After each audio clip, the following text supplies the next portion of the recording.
So matapos nga po magpasilip ng boxing training si PNP Chief General Torre, ngayong araw ay agad naman itong umamin.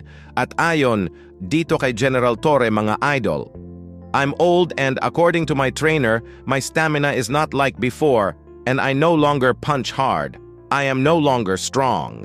But to give our kababayan entertainment so we can have some sort of credibility in showing up, I made some refresher on what I used to do. Paktay tayo kay General Torre mga idol ang sabi daw ng kanyang coach. Matanda na siya, yung kanyang tibay daw ay hindi na katulad ng dati at mahina na rin daw sumuntok si Torre, nawawala na ang kanyang lakas dahil nga matanda na. Pero nakahanda pa rin daw bigyan ni General Torre ang kanyang mga kababayan ng isang entertainment. Kaso nagsalita na rin si Acting Mayor Baste Duterte kung saan sinabi niyang matagal na daw niyang gusto makabugbog ng unggoy. Huwag kang mag-alala, Torre, kasi matagal ko na talaga gusto makabugbog ng unggoy.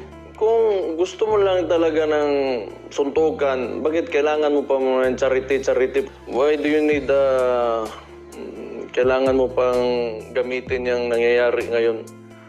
Nabaha dyan sa Metro Manila. If you're really serious about this, kung gusto mo yung charity na yan, and you've laid some conditions, then let me lay my own conditions for the event. Kung serious ka talaga, ha? These are my conditions. Pakiusapan mo yung amo mo na presidente and let it come out of his mouth that all elected officials should undergo a hair follicle drug test. Papalagan ko yung charity mo na yan. Wala problema.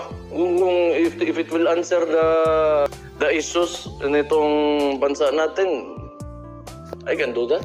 So sa tono ng pananalita ni PNP Chief General Torre at Acting Mayor ng Davao City Baste Duterte, tila malabo pa sa sabaw ng pusit na mangyayari ang inaabangan nating suntukan. Gawa ng pareho sila, may kanya-kanyang conditions at dahilan. So baka hanggang social media na lang talaga ang lahat ng yan. Samantala, Cuadro Alas Casimero, kahit 9 months na itong walang laban, ang maganda kasi kay Casimero mga bossing idol, hindi siya nawawala ng mga sponsor katulad nito.